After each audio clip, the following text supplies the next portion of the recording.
Are you a businesswoman who is finding it challenging to get your ideas across and make a point? Welcome to Speakers Who Get Results with Elizabeth Bachman, a podcast dedicated to helping women get the visibility they want, whether making a speech or talking in a meeting. Every week, get valuable lessons from Elizabeth or learn from her roundtable conversations with experts and speakers on how to make a difference, not just a point. On to the show with your host, Elizabeth Bachman.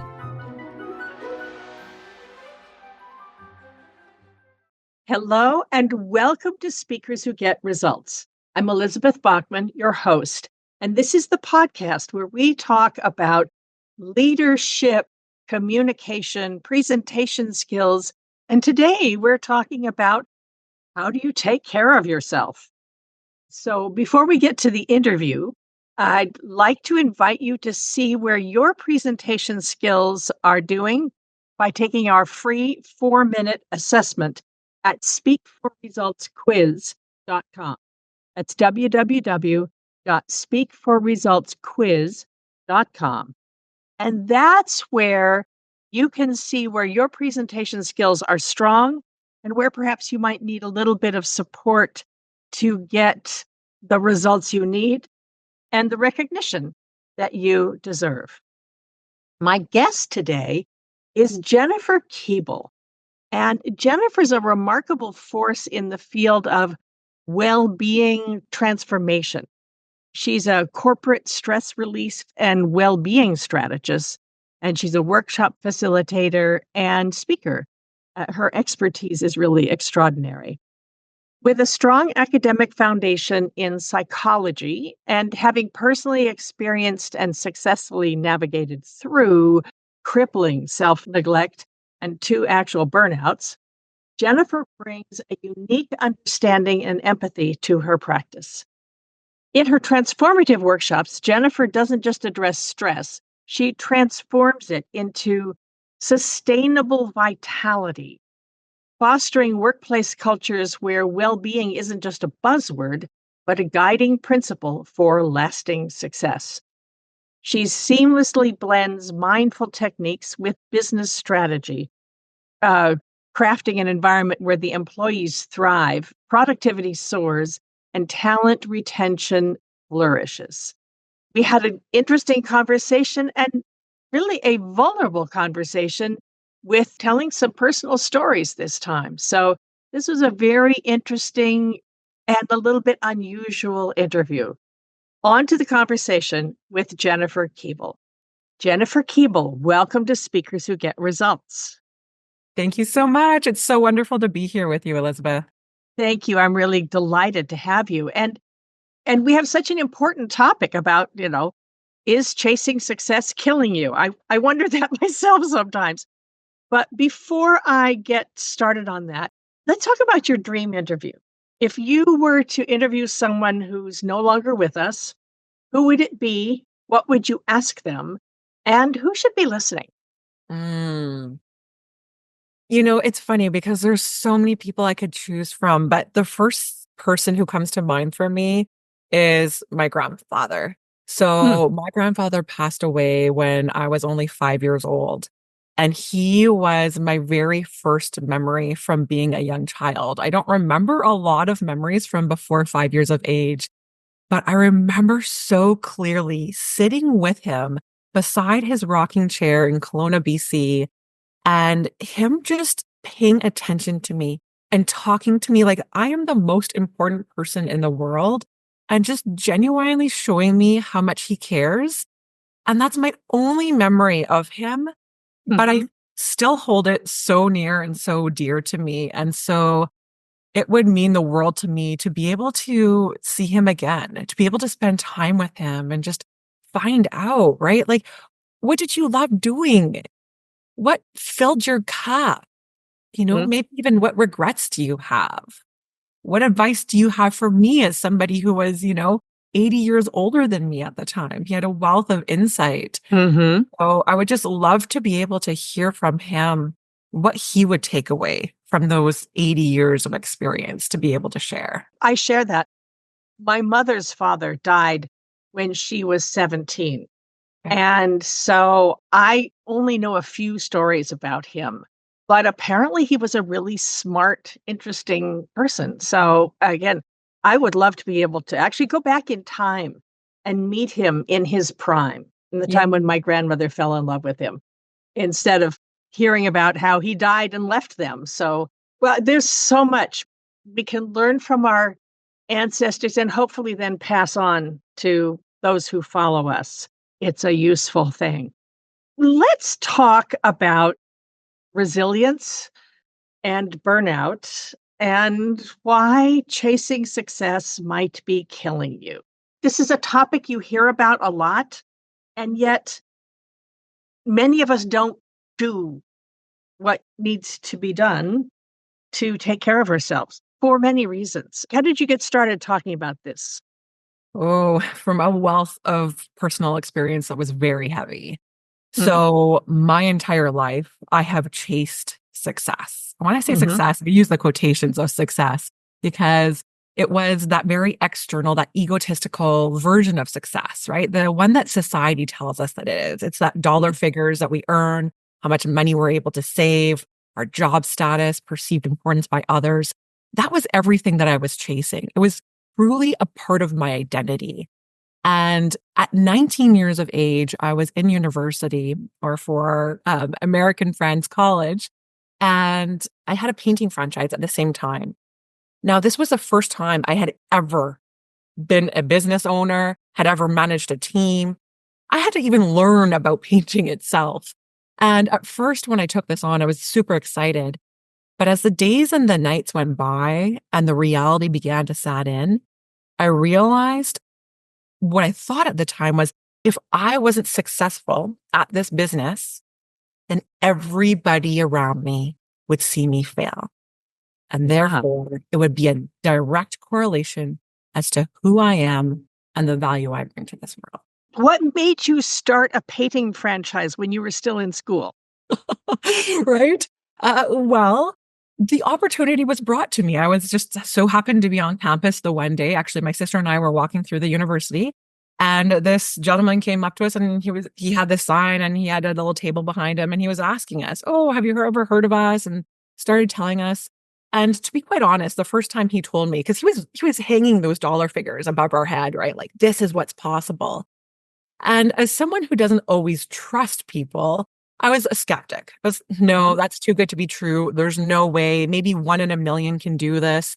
And so I took a big leap backwards. My sister, though, she saw it more as an opportunity and she took that leap forwards. So for that first year that my sister was doing it, I watched every move that she did. mhm, And then at the end of the summer, because it's really a full-time gig kind of during the 4 months of summer and then part-time before and after that, I saw she could actually do this and be mhm, successful at it. And mhm. so the first thing that came to mind after that first year was, if she can do it, I can do it better. Okay, do you have to beat her? You have to beat your sister? Well, it wasn't even that I had to beat my sister because we didn't really have a competitive relationship. I'd actually always looked up to her. But what I knew was that I was willing to work 20 times harder than what she was. So if Ah, she made, X dollars that first year, then I could make exponentially more than that because I would work 20 times harder. That was my thought. okay. Yes. And so that first year that I did it, after I kind of moved through that, oh my God, if Mhm, I don't make this a success, everybody's going to know that I'm a failure. That mhm, became my motivating factor to move forward in a very unsustainable fashion. So I began working 16-hour days, 6 days a week, going, going, going. I'm 19 years old. I think I'm invincible. I can do it all. Nothing's going to bog me down until the one day I'm actually on a job site and my face begins to go numb, my body begins to go numb, and I collapse to the floor. And I was rushed to the hospital just after that. And I mhm. remember the nurses and the doctors poking and prodding me. And my dad sitting beside my bed didn't say a word, just complete silence in the room. And then eventually he pipes up and he says, Jennifer, maybe if you didn't have a piece of metal sticking through your head, because 3 weeks prior I got my nose pierced, then maybe you wouldn't be numb right now. Mm. And then shortly thereafter, the nurses and doctors walk in and say, Jennifer, we don't know why you're here. There's nothing wrong with you. And I remember being so confused. How could it be that my face, my body are numb, that I collapsed to the floor, and that there's nothing wrong with me? But at the time, I didn't take on the ownership of, well, maybe they don't know what's wrong, but I'll dig into this a little bit more. So the nurses and Uh-huh. doctors didn't ask me about my life. My dad didn't say, hey, Jennifer, maybe you're pushing it a bit too hard. But I didn't take ownership. I didn't sit down and take a look at the life that I was actually creating and how many hours of work I was putting in on a regular basis. Uh-huh. Okay. So was it the nose piercing, or was it just your dad not liking the fact that you had a nose pierced? He didn't agree with it. That was the first time he had said anything about it. But then you took action and you got better, and then it happened again, right? Yeah. I was 19, so I was a hell of a lot more resilient than I am now in terms of how quickly my body could bounce back, but not necessarily because I had the insight to really dig deep. I gave myself a little bit of grace and I was like, okay, time to get back at it. And I jumped back in it. Well, fast forward to about 7 years ago, and I was working as a project manager for a general contractor. And actually, sorry, let me back up. Before I started that project management position, you would have thought that that learning experience was enough to bring forward with me. And I actually did bring it into my second year of business. My second year of business, I hired a production manager and I worked, maybe 7-8 hours a day, Monday through Friday. I traveled for 2 weeks to Japan during my busiest time of the year. I really did. I figured it out. I made more money. I had greater balance that second year than anything that I thought possible. So it was beautiful. Now, you would have thought that I would bring that profound learning experience into the rest of my career. But the truth is I saw it as only relevant to that position, to that experience. Okay. Not to all of life. So that's when we fast forward to 7 years ago. And I'm working for a project manager as a general contractor. I'm married. I've got 2 boys at home under 3 years of age. So they're busy. They're very needy in under 3-year-old type of way.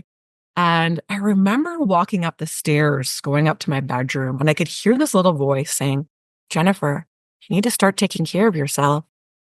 Jennifer, you need to start taking care of yourself. But then quickly thereafter, this much louder voice being like, yeah, but you don't have time for that. Yes. Right. Right. Okay. And so, I would say I 90% listened to the voice that I didn't have time for that because I truly believed it at the time, right? I'm working full time. I got 2 boys under 3 years of age that need me. I have a household to run. I've got all of these things, like this never ending to-do list. But it felt so real in my body that I really did need to start taking care of myself. So I thought, well, maybe if I go to a yoga class once every 2 weeks, that's going to be enough to deal with all of the years of stress, plus everything pouring in every day. It seemed logical in the moment. I now know a little bit different, or a lot different. But I went to this aerial yoga class. So aerial yoga is this piece of fabric that hangs like a U from the ceiling. And you can do flips and tricks, inversions, stretches. But I was at the end of class and I was cocooned in this fabric that just held me so nicely. And there's like the gentle sway to the fabric. And I felt more at ease in that moment than I had in years. And I only realized that once all of the tears, everything that I had been holding on to so tightly, just came pouring out. And I quickly realized, holy, I am in a public place filled with a room full of strangers. Get it together. So I got it together. I made it a few more moments. I ran to my car, and Elizabeth, it all, and I mean it all, came pouring out of me uncontrollably. I saw myself acting and behaving in ways I didn't know I was ever capable of. And that went on for a few days. I don't even know how I made it home safe that night, to be quite frank. And I was too afraid. I was too afraid to admit to my sister, my mom. Afraid to admit, yes. my best Yep. friend, the doctor, because I thought if I admitted out loud what I was going through, that I somehow wouldn't be a success, because I think successful people don't act like that. a lot of people relate to that, is that, you feel like something's wrong, but it's not safe to admit that you need help. Right. Somewhere there's this myth that we're taught that you're not allowed to ask for help. Right. But thank you, and that- ancestors. And to add to that, also the idea that successful people have it all together all of the time. They don't struggle. They don't ever have mental health challenges. They know how to handle this. They're cool. They're controlled. They're collected. And that's the exact opposite of what I felt in that moment. So I didn't dare say it out loud, because what if all of those years I had spent so hard building this success would just be stolen away from me, like a rug pulled out from underneath me. So, like everything else, I kept it inside. I pushed it down. But Oh, this sounds familiar. Yes. Okay. Yes. Keep going. yeah, I had enough internal realization, though, to know that success isn't success meant to feel good? Why is it that I have achieved more success in my life, but feel the worst I ever have? I knew that that was not right, that there must be a way that I could actually feel like a success, feel like the same level of success that I've felt externally, internally. And so that's when I got really serious with myself. And I began to write down, okay, what are my actual values? What are my values? And am I living in alignment with my values? I had about 7 or so values that I listed that day. I was only living in alignment with one. So how often do the rest of us live in alignment with our values? How often do the rest of us check in with our values? And this is exactly why this is what I do now.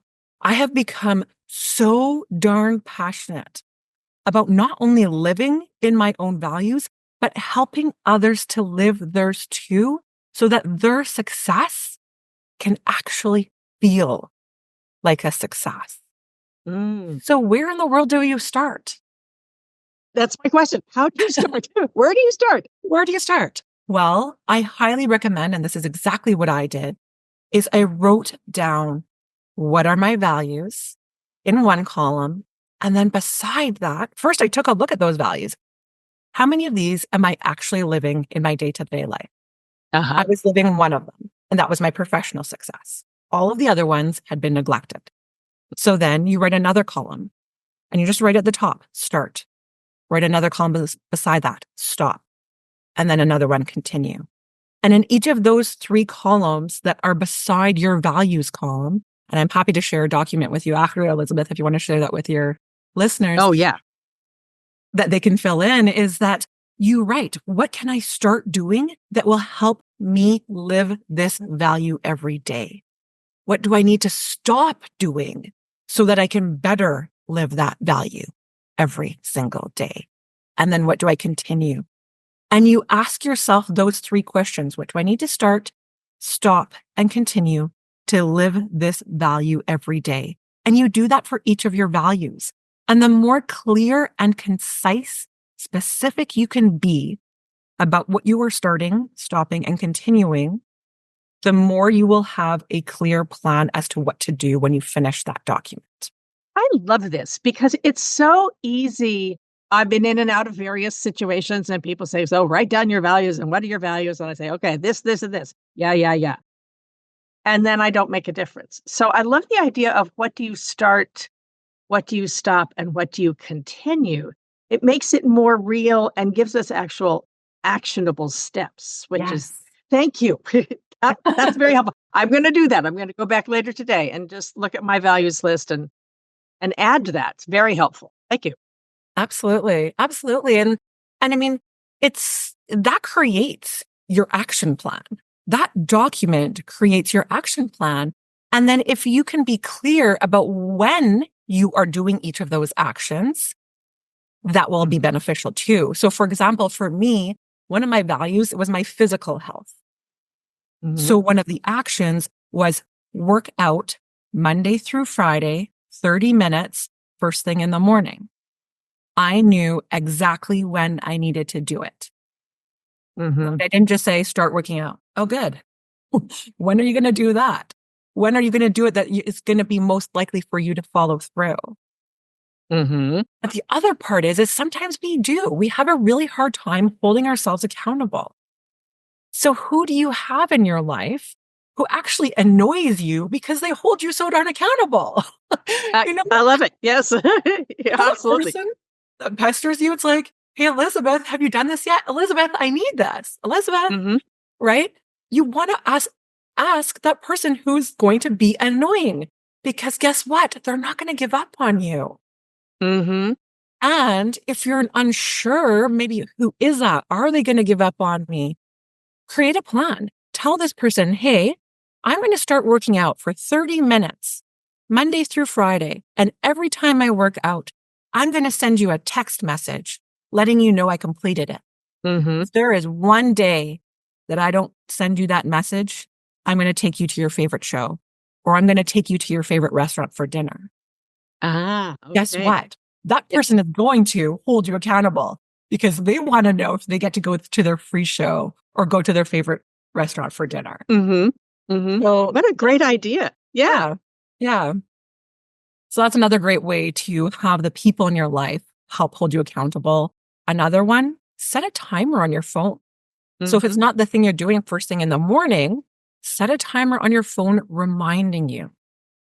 Or if it is first thing in the morning, maybe put your workout clothes in the place that you're going to see it. If the first thing you're doing is going to the washroom, have your workout clothes in the washroom so that you see it and you can't forget.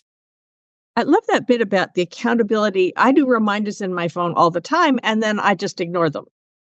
Just like, I learned years ago that I need accountability, external accountability, to get things done. I need a deadline. I can do things if there's a deadline, but I wish I were evolved enough to be able to do it without accountability, but that's what works. That otherwise the alarm goes off and I just go, yeah, but I got to go finish this email first. And you're, then you're lost. So, accountability plus an alarm. Right. Maybe there are people listening here who can be accountable to themselves. Alas, I am not one of them. And quite frankly, the vast majority of people are not one of them. Most people do require that external validation. So find somebody in your life. And if you don't have those people in your life who are truly going to hold you accountable, find an outside mentor. This can be somebody in your work. This could be somebody that you hire in different capacities. But I promise you, it will help you move forward. And track it. Yeah. Tracking makes such a difference. Yes. Absolutely. Yeah. I love this, Jennifer. So how do we think about this? Do you have any thoughts about setting boundaries in terms of, this is a pretty personal conversation, the two of us this time. And, I say I wake up and I'm thinking about all the things on my to-do list that didn't get finished. And the temptation is to get up and sit at the computer and, just finish that report, write that thing. And, I think best first thing in the morning. And then before I know it, the time that I had allotted to exercise disappears. Yeah. So what's a good place to start? Say we've done the values. How can we start? If you are fallible like me, I'm so basically, if work or your commitments are knocking on your door, how do you hold those boundaries steady against other people who think you should be following their agenda? Right.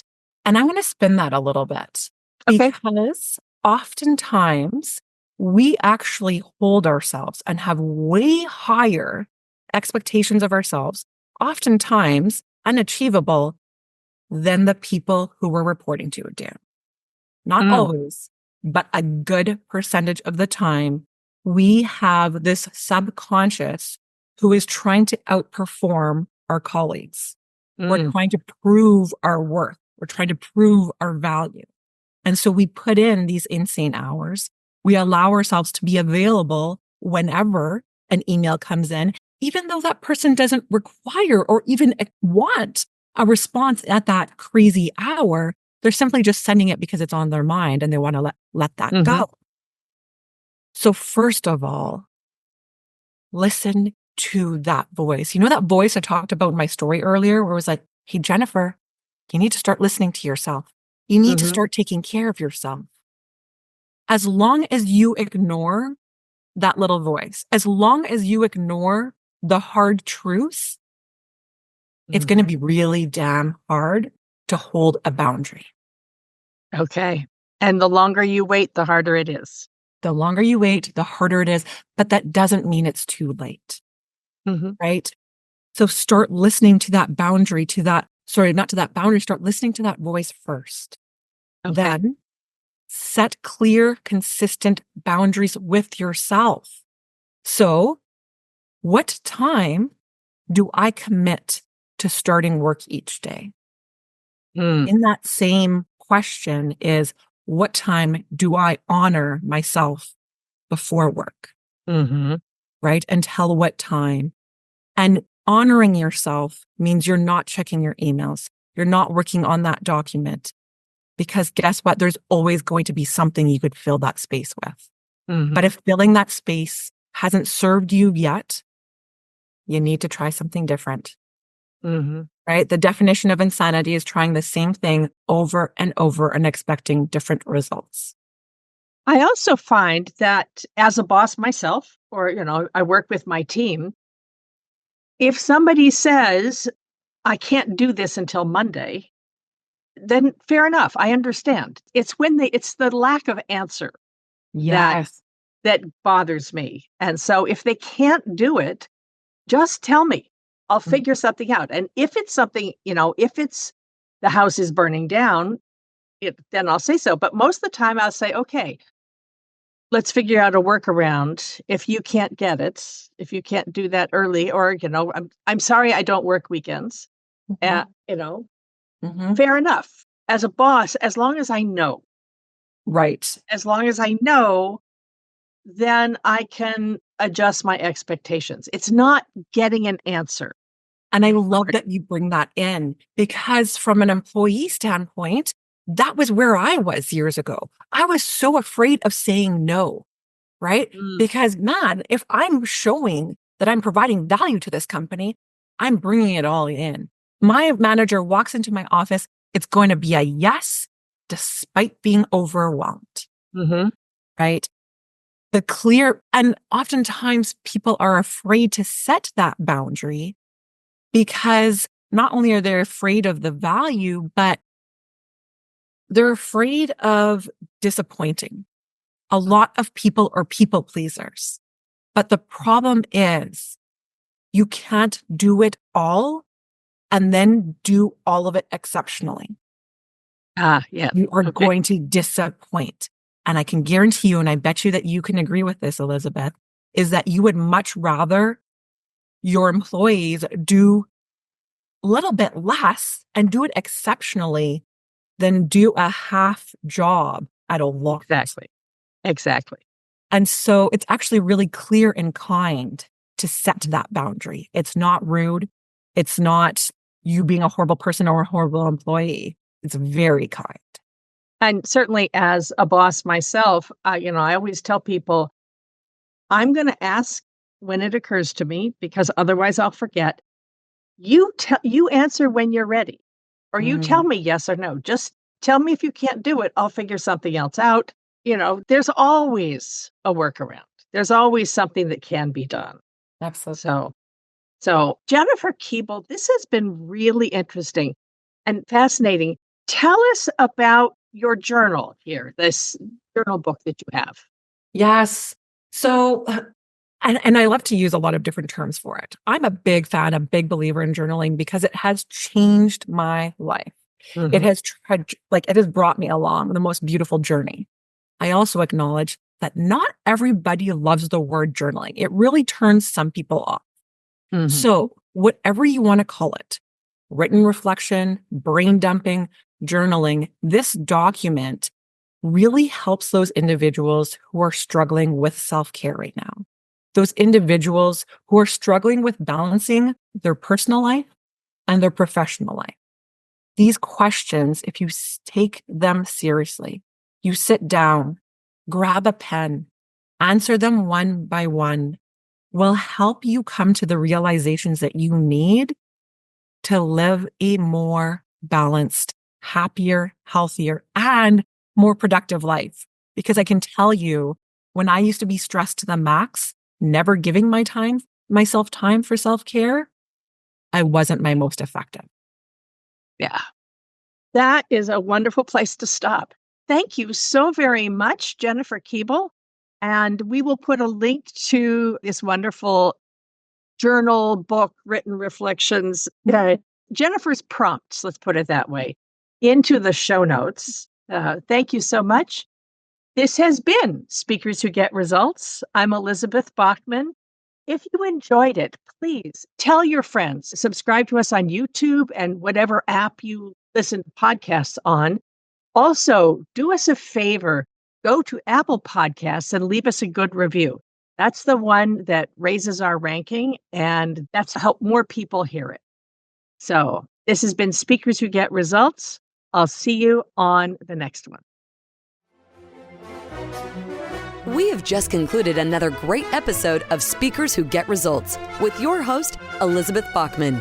If you got value from today's episode, please feel free to share us with your friends and colleagues. You may also visit elizabethbachman.com for additional resources. Be sure to tune in every week for new episodes, and thanks for tuning in.